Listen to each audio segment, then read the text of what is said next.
ਦਰਸ਼ਕੋ break ਤੋਂ ਬਾਅਦ ਤੁਹਾਡਾ ਸਭ ਦਾ ਭਰਪੂਰ ਸਵਾਗਤ ਹੈ। ਹੁਣ ਆਪਾਂ ਆਉਣ ਵਾਲੇ ਸੈਗਮੈਂਟ ਦੇ ਵਿੱਚ ਪਹੁੰਚ ਚੁੱਕੇ ਹਾਂ। ਇਸ ਦੇ ਵਿੱਚ ਆਪਾਂ ਹਮੇਸ਼ਾ ਤਰ੍ਹਾਂ ਤੁਹਾਡੇ ਨਾਲ ਸਾਂਝ ਪਾਵਾਂਗੇ ਰੂਹ ਦੀ ਖੁਰਾਕ ਗੁਰਬਾਣੀ ਵਿਚਾਰਾਂ ਦੀਆਂ। ਸੋ ਅਸੀਂ ਚਾਹਾਂਗੇ ਕਿ ਤੁਸੀਂ ਸਾਡੇ ਨਾਲ ਇਸੇ ਤਰ੍ਹਾਂ ਹੀ ਬਣੇ ਰਹਿਣਾ। ਦੇਖਣ ਸੁਣਨ ਲਈ ਤੁਹਾਡਾ ਸਭ ਦਾ ਬਹੁਤ ਬਹੁਤ ਸ਼ੁਕਰੀਆ ਜੀ। ਡਾਕਟਰ ਸਾਹਿਬ ਕੀ ਕਹਿਣਾ ਚਾਹੋਗੇ? ਦੇਖੋ, ਅਸੀਂ ਬਾਬਾ ਫਰੀਦ ਗੰਜ ਸ਼ੱਕਰ ਉਹਨਾਂ ਦੀ ਬਾਣੀ ਦੇ ਉੱਤੇ ਵਿਚਾਰ ਕਰ ਰਹੇ ਹਾਂ ਔਰ ਉਹਨਾਂ ਦੇ ਜਿਹੜੇ ਲਗਭਗ 130 ਸ਼ਲੋਕ ਨੇ, ਜਿਹਦੇ ਚ ਜ਼ਾਹਰ ਹੈ ਕਿ 18 ਸ਼ਲੋਕ ਗੁਰੂ ਨਾਨਕ ਸਾਹਿਬ, ਗੁਰੂ ਅੰਗਦ ਸਾਹਿਬ, ਗੁਰੂ ਅਮਰਦਾਸ ਜੀ, ਗੁਰੂ ਰਾਮਦਾਸ ਜੀ ਔਰ 5ਵੇਂ ਪਾਤਸ਼ਾਹ ਗੁਰੂ ਅਰਜਨ ਸਾਹਿਬ ਦੇ ਨੇ। ਲੇਕਿਨ ਉਹ ਫਰੀਦ ਜੀ ਦੀ ਬਾਣੀ ਨੂੰ ਹੀ ਐਟਰੀਬਿਊਟ ਕਰਦੇ ਨੇ, ਉਸ ਦੇ ਹੀ ਥਾਟ ਨੂੰ ਅੱਗੇ ਤੋਰਦੇ ਨੇ। ਔਰ ਅਸੀਂ ਜਿਹੜਾ ਕੱਲ ਪਹਿਲਾ ਸ਼ਲੋਕ ਵਿਚਾਰਿਆ ਸੀ, ਅੱਜ ਅਸੀਂ ਸਿਰਫ ਇੱਕ ਸ਼ਲੋਕ ਦੇ ਵਿਚਾਰ ਕਰਾਂਗੇ। ਲੇਕਿਨ ਇਸ ਗੱਲ ਦਾ ਸਾਨੂੰ ਜ਼ਰੂਰ ਧਿਆਨ ਰੱਖਣਾ ਚਾਹੀਦਾ ਹੈ ਕਿ ਜਿਹੜੀ ਬਾਣੀ ਗੁਰੂ ਸਾਹਿਬਾਨ ਨੇ ਭਗਤ ਜਨਾਂ ਦੀ ਗੁਰੂ ਗ੍ਰੰਥ ਸਾਹਿਬ ਦੇ ਵਿੱਚ ਸ਼ਾਮਲ ਕੀਤੀ, ਉਹ ਜਿੱਥੇ ਬੇਸ਼ੱਕ ਅਸੀਂ ਸਾਊਥ ਏਸ਼ੀਆ ਦੇ ਅੱਡ-ਅੱਡ ਖਿੱਤਿਆਂ 'ਚ ਅੱਡ-ਅੱਡ ਬੈਕਗਰਾਊਂਡਸ ਔਰ ਈਵਨ ਉਹ ਜਿਨ੍ਹਾਂ ਨੂੰ ਬ੍ਰਾਹਮਣਵਾਦ ਨੇ ਸ਼ੂਦਰ ਬਣਾਇਆ ਹੋਇਆ ਸੀ, ਉਹਨਾਂ ਨੂੰ ਆਪਣੇ ਨਾਲ ਥਾਂ ਦਿੱਤੀ, ਪਰ ਅਲਟੀਮੇਟਲੀ ਬਾਣੀ ਰੱਬ ਦੀ ਸਿਫਤ ਸਲਾਹ ਹੈ, ਅੱਲਾਹ ਤਾਲਾ ਦੀ। ਔਰ ਉਹ ਗੁਰੂ ਗ੍ਰੰਥ ਸਾਹਿਬ ਦੇ ਵਿੱਚ ਜਿਹੜੇ ਵੀ ਰੱਬ ਦੇ ਲਈ ਲਫ਼ਜ਼ ਅੱਡ-ਅੱਡ ਟ੍ਰੈਡੀਸ਼ਨਸ ਦੇ ਵਿੱਚ ਵਰਤੇ ਗਏ, ਉਹਨਾਂ ਨੂੰ ਨਵੇਂ ਮੀਨਿੰਗ ਦੇ ਕੇ ਵੀ ਵਰਤਿਆ ਗਿਆ। ਜਿਵੇਂ ਰਾਮ ਸ਼ਬਦ ਗੁਰੂ ਗ੍ਰੰਥ ਸਾਹਿਬ ਦੇ ਵਿੱਚ ਬਹੁਤ ਵਾਰ ਆਉਂਦਾ ਹੈ, ਪਰ ਇਸ ਗੱਲ ਦਾ ਧਿਆਨ ਰਹੇ ਕਿ ਉਹ ਰਾਮ, ਜਦੋਂ ਉਸਨੂੰ ਅਸੀਂ ਦੇਖਦੇ ਹਾਂ ਕਿ ਰੈਫਰੈਂਸ ਜਿਹੜੇ ਰਾਮਚੰਦਰ ਨੇ ਦਸ਼ਰਥ ਦੇ ਬੇਟੇ, ਉਹਨਾਂ ਦੀ ਡਿਫਰੈਂਟ ਕੰਟੈਕਸਟ ਦੇ ਵਿੱਚ ਹੈ, ਪਰ ਜਦੋਂ ਗੁਰਬਾਣੀ ਦੇ ਵਿੱਚ ਰਾਮ ਦਾ ਲਫ਼ਜ਼ ਆਉਂਦਾ ਹੈ ਰੱਬ ਦੇ ਲਈ, ਤਾਂ ਉਸ ਦਾ ਮਤਲਬ ਹੈ ਰਮਿਆ ਹੋਇਆ, ਜਿਹੜਾ ਹਰ ਜ਼ਰਰੇ ਜ਼ਰਰੇ ਦੇ ਵਿੱਚ ਮੌਜੂਦ ਹੈ। ਔਰ ਉਹਨਾਂ ਨੇ ਜਿਹੜੇ ਰਾਜਾ ਰਾਮ ਨੇ, ਉਹਨਾਂ ਨੂੰ ਇੱਕ ਉਸ ਆਮ ਵਾਂਗ ਹੀ ਦੱਸਿਆ ਕਿ ਰੋਵੇ ਰਾਮ ਨਿਕਾਲਾ ਪਿਆ, ਸੀਤਾ ਲక్ష్మణ ਵਿਛੜ ਗਿਆ। ਹੁਣ ਰੱਬ ਤਾਂ ਨਹੀਂ ਰੋਂਦਾ ਹੈ। ਸੋ ਇਹ ਦੱਸਣ ਦੇ ਲਈ ਕਿ ਭਾਈ ਈਵਨ ਜਿਹੜੇ ਰੱਬੀ ਗੁਣਾਂ ਦੇ ਨਾਲ ਭਰਪੂਰ ਇਨਸਾਨ ਵੀ ਰਾਮ ਜੀ ਵਾਂਗ ਇਸ ਧਰਤੀ ਤੇ ਆਏ, ਉਹ ਵੀ ਜਦੋਂ ਪੀੜ ਹੋਈ, ਸੀਤਾ ਜਿਹੜੀ ਹੈ ਵਿਛੜ ਲੈ ਗਿਆ ਰਾਵਣ, ਲక్ష్మణ ਜਿਹੜਾ ਹੈ ਉਹ ਨਹੀਂ ਸੀ ਲੱਭ ਰਿਹਾ, ਉਹ ਵੀ ਉਸ ਤਕਲੀਫ ਦੇ ਵਿੱਚ ਆਏ। ਸੋ ਇਸ ਗੱਲ ਨੂੰ ਕਿ ਅਲਟੀਮੇਟਲੀ ਜਿਹੜੇ ਨਾ ਇਸਲਾਮਿਕ ਪਰੰਪਰਾ ਦੇ ਵਿੱਚ ਰੱਬ ਦੇ ਲਈ ਸਨ, ਅੱਲਾ ਹੈ, ਖੁਦਾ ਹੈ, ਇਹ ਵੀ ਗੁਰਬਾਣੀ ਦੇ ਵਿੱਚ ਇਸਤੇਮਾਲ ਕੀਤੇ ਗਏ।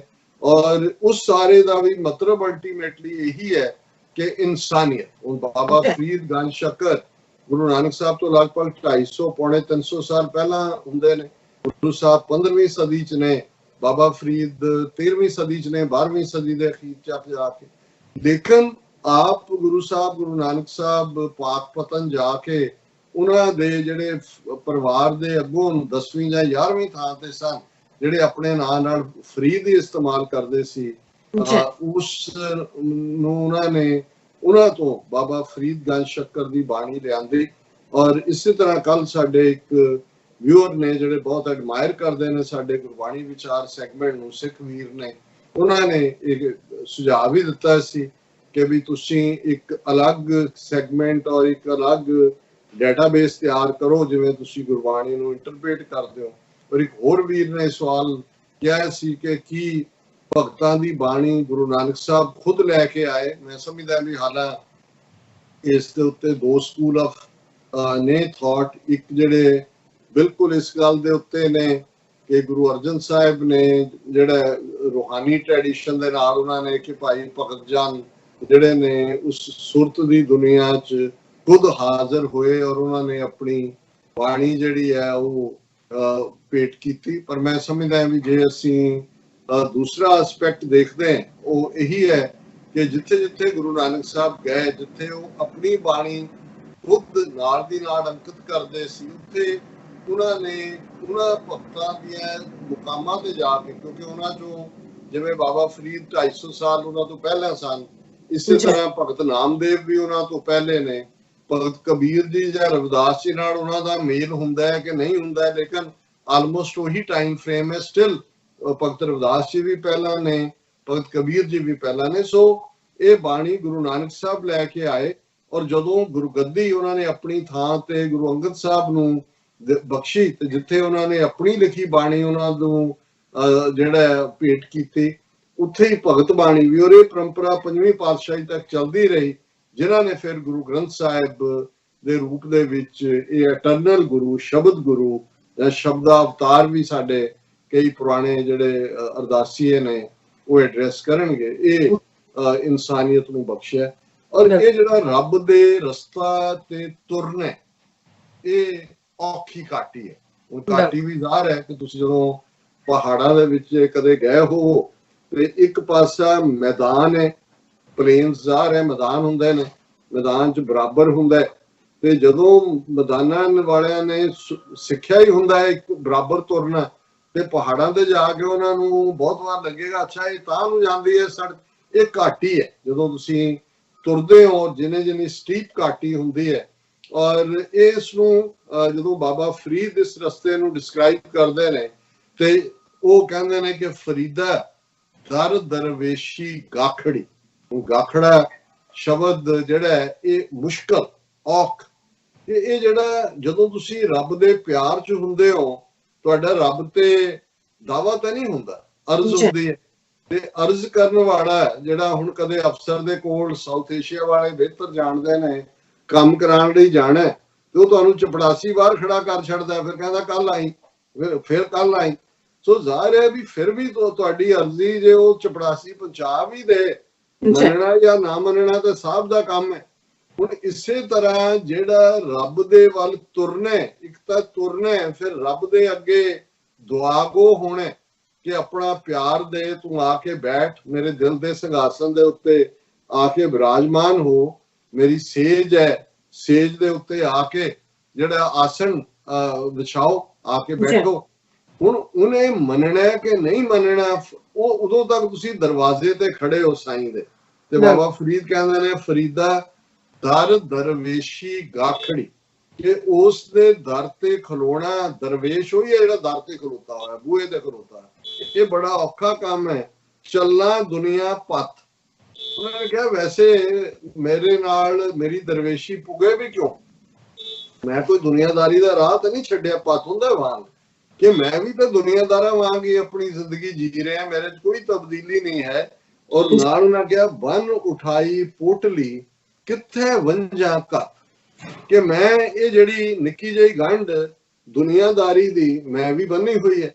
ਹੁਣ ਰੱਬ ਨੂੰ ਜੇ ਮਿਲਣ ਜਾਣਾ ਤੇ ਉਹਦੇ ਲਈ ਤਾਂ ਜਿਵੇਂ ਕਬੀਰ ਸਾਹਿਬ ਦਾ ਫਰਮਾਨ ਹੈ, ਕਬੀਰ ਸਾਧ ਕੋ ਮਿਲ ਸੰਤ ਸਾਧ ਕੋ ਮਿਲਣੇ ਜਾਈ ਹੈ, ਸਾਧ ਕੋ ਮਿਲਣੇ ਜਾਈ ਹੈ, ਸਾਥ ਨਾ ਲੀਜੈ ਕੋਏ, ਪਾਛੇ ਪਾਵਨ ਦੇਵੇ ਆਗੇ ਹੋਏ ਸੋ ਹੋਏ। ਕਿ ਵੀ ਜਦੋਂ ਤੁਸੀਂ, ਇਹ ਬਹੁਤ ਵਾਰੀ ਤੈਨੂੰ ਦੁਨਿਆਵੀ ਪਾਠ 'ਚ ਕਿਹਾ ਜਾਂਦਾ ਹੈ ਜੀ ਤੁਸੀਂ ਦੁਨੀਆ ਦੇ ਕਿਸੇ ਸਾਧ ਨੂੰ ਮਿਲ, ਇਹ ਨਹੀਂ ਹੈ। ਇਹ ਰੱਬ ਦੇ ਰਸਤੇ ਦੀ ਗੱਲ ਹੈ ਕਿ ਜੇ ਤੁਸੀਂ ਰੱਬ ਦੇ ਨਾਲ ਮਿਲਾਪ ਕਰਨਾ ਤੇ ਫਿਰ ਤੁਹਾਡੇ ਨਾਲ, ਤੁਹਾਡੇ 'ਚ ਕਿਸੇ ਗੱਲ ਦਾ ਦਮਖਮ ਨਹੀਂ ਹੋਣਾ ਚਾਹੀਦਾ, ਹੰਕਾਰ ਵਾਲਾ। ਤੁਸੀਂ ਬਿਲਕੁਲ ਆਪਣਾ ਭਾਰ ਤੁਹਾਡੀ ਰੂਹ ਦੇ ਉੱਤੇ ਮਾਇਆ ਦਾ ਨਹੀਂ ਹੋਣਾ ਚਾਹੀਦਾ। ਸਭ ਕੁਝ ਛੱਡ ਕੇ ਜਦੋਂ ਤੁਸੀਂ ਰੱਬ ਨੂੰ ਕਹਿੰਦੇ ਹੈ ਕਿ ਮੈਂ ਤੇਰਾ, ਮੈਂ ਤੇਰਾ, ਮੈਂ ਤੇਰਾ। ਔਰ ਇਹ ਜਦੋਂ ਅਸੀਂ ਬਹੁਤ ਵਾਰ, ਅਸੀਂ ਤਾਂ ਸਾਖੀਆਂ ਹੀ ਉਹਨਾਂ ਨੂੰ ਬਣਾ ਕੇ ਆਨੰਦ ਮਾਣਦੇ ਹਾਂ। ਜਦੋਂ ਅਸੀਂ ਗੁਰੂ ਨਾਨਕ ਸਾਹਿਬ ਦਾ ਦੁਨੀਆ ਦਾ ਉਦਾਸੀਆਂ ਦੇ ਸਫ਼ਰ ਦੀ ਸ਼ੁਰੂਆਤ ਤੇ ਅਖੀਰਲਾ ਜਿਹੜਾ ਉੱਥੇ ਸੁਲਤਾਨਪੁਰ ਲੋਧੀ ਦੇ ਵਿੱਚ ਜਿੱਥੇ ਉਹ ਮੋਦੀ ਦੀ ਸੇਵਾ ਨਿਭਾਉਂਦੇ ਨੇ, ਮੋਦੀ ਖਾਨਾ, ਔਰ ਉਹ ਤੋਲ ਰਹੇ ਨੇ, ਔਰ ਉਹਦੇ 'ਚ 1 2 ਕਰਕੇ ਤੋਲ ਕੇ ਜਿੰਸ ਜਿਹੜੀ ਆ ਉਹ ਦੇ ਰਹੇ ਨੇ, ਤੇ 13 ਦੇ ਆ ਕੇ ਗਿਣਤੀ ਮੁਕਾ ਦਿੰਦੇ ਨੇ। ਫਿਰ 13 ਸਭ ਕੁਝ ਤੇਰਾ, ਸਭ ਕੁਝ ਤੇਰਾ। ਇਹ ਹੈ ਕਿ ਜਿੱਥੇ ਫਿਰ ਕੋਈ ਵਿਚਾਲੇ ਰਾਈ ਨਹੀਂ ਰਹਿੰਦੀ, ਸਿਰਫ ਤੇ ਸਿਰਫ ਉਸ ਅਕਾਲ ਪੁਰਖ ਦੀ ਹੋਂਦ ਰਹਿੰਦੀ ਹੈ। ਔਰ ਬਾਬਾ ਫਰੀਦ ਕਹਿੰਦੇ ਨੇ ਕਿ ਭਾਈ ਮੈਂ ਤਾਂ ਨਾਲ ਜੇ ਪੋਟਲੀ ਬੰਨੀ ਹੋਈ ਹੈ ਦੁਨੀਆਦਾਰੀ ਦੀ, ਇਹਨੂੰ ਮੈਂ ਛੱਡ ਨਹੀਂ ਸਕਦਾ, ਇਹ ਮੇਰਾ ਖਹਿੜਾ ਨਹੀਂ ਛੱਡਦੀ, ਕਿੱਥੇ ਵੰਝਾਂ ਘੱਤ, ਕਿੱਥੇ ਮੈਂ ਇਹਨੂੰ ਸੁੱਟਾਂ। ਤੇ ਇਸ ਲਈ ਮੈਂ ਇਹ ਰਸਤਾ ਤਾਂ ਚੁਣ ਲਿਆ, ਪਰ ਉਦੋਂ ਤੱਕ ਮੇਰੀ ਦਰਵੇਸ਼ੀ ਨਹੀਂ ਪੁੱਗੇਗੀ ਜਦੋਂ ਤੱਕ ਮੈਂ ਚੱਲਾਂ ਦੁਨੀਆ ਪੱਤ, ਇਹ ਦੁਨੀਆ ਵਾਂਗ ਮੈਂ ਤੁਰਦਾ ਰਵਾਂਗਾ। ਸੋ ਇਹ ਵੀ ਇੱਕ ਜਿਹੜੇ ਵੱਡੇ ਇਨਸਾਨ ਨੇ, ਰੂਹਾਨੀ ਫਕੀਰ ਨੇ, ਉਹਨਾਂ ਦਾ ਸਮਝਾਉਣ ਦਾ ਤਰੀਕਾ ਹੁੰਦਾ ਹੈ ਪੁੱਗੀਆਂ ਹੋਈਆਂ ਰੂਹਾਂ। ਬਾਬਾ ਫਰੀਦ ਮੈਂ ਕਿਤੇ ਪੜ੍ਹ ਰਿਹਾ ਸੀ, ਕਿ ਉਹਨਾਂ ਦਾ ਨਾਮ ਗੰਜ ਸ਼ੱਕਰ ਕਿਵੇਂ ਪਿਆ ਨਾ। ਬਹੁਤ ਸਾਰੀਆਂ ਕਹਾਣੀਆਂ ਨੇ ਕਿ ਜੀ ਉਹਨਾਂ ਨੂੰ ਸ਼ੱਕਰ ਬਹੁਤ ਪਸੰਦ ਸੀ, ਮਾਂ ਜਿਹੜੀ ਆ ਉਹ ਪੁੜੀ ਰੱਖ ਦਿੰਦੀ ਸੀ ਆਸਣ ਦੇ ਥੱਲੇ ਕਿ ਰੱਬ ਜਿਹੜਾ ਉਹ ਸ਼ੱਕਰ ਦਿੰਦਾ ਹੈ, ਅੱਲਾ ਜੇ ਉਹਦੀ ਇਬਾਦਤ ਕਰੋ। ਇਹ ਵੀ ਇੱਕ ਸਮਝ ਆ ਸਕਦੀ ਹੈ ਗੱਲ, ਪਰ ਮੈਨੂੰ ਜਿਹੜੀ ਇੱਕ ਐਕਸਪਲੇਨੇਸ਼ਨ ਬਹੁਤ ਚੰਗੀ ਲੱਗੀ ਕਿ ਬਈ ਚਲੋ ਉਹਨਾਂ ਨੂੰ ਤਾਂ ਸ਼ੱਕਰ ਦੇ ਬਹਾਨੇ ਮਾਂ ਨੇ ਇਸ ਪਾਸੇ ਲਾ ਲਿਆ, ਪਰ ਉਹਨਾਂ ਨੂੰ ਕਿਉਂ ਗੰਜ ਸ਼ੱਕਰ ਕਹਿੰਦੇ ਨੇ? ਔਰ ਇਸ ਗੱਲ ਦਾ ਧਿਆਨ ਰਿਹਾ, ਅੱਜ ਜਿਹਨੂੰ ਅਸੀਂ ਬਿਲੀਅਨਰ ਕਹਿੰਦੇ ਹਾਂ, ਬਿਲੀਅਨਰ ਟ੍ਰਿਲੀਅਨਰ, ਉਹਨਾਂ ਨੂੰ ਪੁਰਾਣੇ ਵੇਲੇ ਜਿਨ੍ਹਾਂ ਦੇ ਕੋਲ ਲੱਖਾਂ ਇਕੱਠੇ ਹੁੰਦੇ ਸੀ, ਇਹ ਇੱਕ ਕਾਊਂਟਿੰਗ ਦੀ ਟਰਮ ਸੀ ਗੰਜ, ਕਿ ਇਹ ਇੰਨੇ ਗੰਜ ਦਾ ਮਾਲਕ। ਔਰ ਇਸੇ ਲਈ ਜਦੋਂ ਅਸੀਂ ਸ਼ਹੀਦਾਂ ਨੂੰ ਵਡਿਆਉਂਦੇ ਹਾਂ ਤੇ ਸ਼ਹੀਦਾਂ ਦੀ ਯਾਦ 'ਚ ਬੜੇ ਟਿਕਾਣੇ ਉਹਨਾਂ ਨੂੰ ਸ਼ਹੀਦ ਗੰਜ ਕਿਹਾ ਜਾਂਦਾ ਹੈ ਕਿ ਭਾਈ ਉਹ ਉਹਨਾਂ ਦੇ ਕੋਲ ਜਿਹੜੀ ਦੌਲਤ ਹੈ ਉਹ ਦੁਨਿਆਵੀ ਦੌਲਤ ਨਹੀਂ, ਇਹ ਸ਼ਹੀਦ ਗੰਜ ਹੈ। ਇੱਥੇ ਉਹ ਦੌਲਤ ਹੈ ਜਿਹੜੀ ਹਮੇਸ਼ਾ ਰਹਿਣ ਵਾਲੀ ਹੈ, ਦੂਸਰੀ ਦੌਲਤ ਤਾਂ ਆਉਂਦੀ ਜਾਂਦੀ ਹੈ। ਤੇ ਜੇ ਬਾਬਾ ਫਰੀਦ ਨੂੰ ਗੰਜ ਸ਼ੱਕਰ ਕਿਹਾ ਇਸ ਲਈ ਕਿ ਉਹਨਾਂ ਦੇ ਜੀਵਨ ਦੇ ਅੰਦਰ ਇਸ ਕਿਸਮ ਦਾ ਰਸ ਸੀ, ਉਹਨਾਂ ਦੀ ਸ਼ਖਸੀਅਤ ਇੰਨੀ ਰੂਹਾਨੀ ਸੀ, ਉਹਨਾਂ ਦੇ ਬੋਲਾਂ 'ਚ ਇੰਨਾ ਮਿਠਾਸ ਸੀ ਕਿ ਜੋ ਵੀ ਸੁਣਦਾ ਸੀ ਉਹ ਕੀਲਿਆ ਜਾਂਦਾ ਸੀ। ਔਰ ਇਸ ਤਰ੍ਹਾਂ ਲੋਕਾਂ ਨੇ ਉਹਨਾਂ ਨੂੰ ਇਹ ਆਨਰ ਦਿੱਤਾ ਹੈ ਕਿ ਇਹ ਗੰਜ ਸ਼ੱਕਰ ਨੇ। ਇਹਨਾਂ ਦੇ ਤਾਂ ਚਾਰ ਚਫੇਰਿਓਂ ਮਿਠਾਸ ਜਿਹੜੀ ਹੈ ਉਹੀ ਚਾਰ ਚਫੇਰਿਓਂ ਨਿਕਲਦੀ ਹੈ। ਸੋ ਇਹ ਇਸ ਸ਼ਲੋਕ ਦੇ ਨਾਲ ਹੀ ਅਸੀਂ ਅੱਜ ਦੇ ਵਿਚਾਰ ਨੂੰ ਸੰਕੋਚਦੇ ਹਾਂ। ਜੀ ਡਾਕਟਰ ਸਾਹਿਬ, ਤੁਹਾਡਾ ਬਹੁਤ ਬਹੁਤ ਸ਼ੁਕਰੀਆ। ਤੁਸੀਂ ਅੱਜ ਦੇ ਐਵੇਂ ਸ਼ੋਅ ਤੇ ਅੱਜ ਦਾ ਵਿਚਾਰ ਸਾਡੇ ਦਰਸ਼ਕਾਂ ਨਾਲ ਸਾਂਝਾ ਕੀਤਾ। ਆਪਣੇ ਵਿਊਅਰਸ ਕੋਲ ਨੇ ਇਜਾਜ਼ਤ। ਵਿਊਅਰਸ, ਸਾਡੇ ਪ੍ਰੋਗਰਾਮ ਦਾ ਸਮਾਂ ਇੱਥੇ ਸਮਾਪਤ ਹੁੰਦਾ। ਤੁਸੀਂ ਆਪਣੀ ਰਾਏ ਤੇ ਸਲਾਹ ਸਾਨੂੰ ਭੇਜਣਾ ਭੁੱਲਣਾ ਸਾਡੇ ਇਸ ਪਤੇ ਤੇ SOS@TV ਤੇ ਅਸੀਂ ਆਪਣਾ ਪ੍ਰੋਗਰਾਮ ਲੈ ਕੇ ਫਿਰ ਦੁਬਾਰਾ ਤੁਹਾਡੇ ਰੂਬਰੂ ਹੋਵਾਂਗੇ। ਤਦ ਤੱਕ ਲਈ ਮੈਨੂੰ ਤੇ ਆਪਣਾ ਸੁਣਾ ਗਿਆ ਦੋ ਦੇਖਦੇ ਰਹੋ TV ਰਿਪੋਰਟ। ਬੁਲਾ ਦਿਓ ਫਤਿਹ। ਵਾਹਿਗੁਰੂ ਜੀ ਕਾ ਖਾਲਸਾ, ਵਾਹਿਗੁਰੂ ਜੀ ਕੀ ਫਤਿਹ।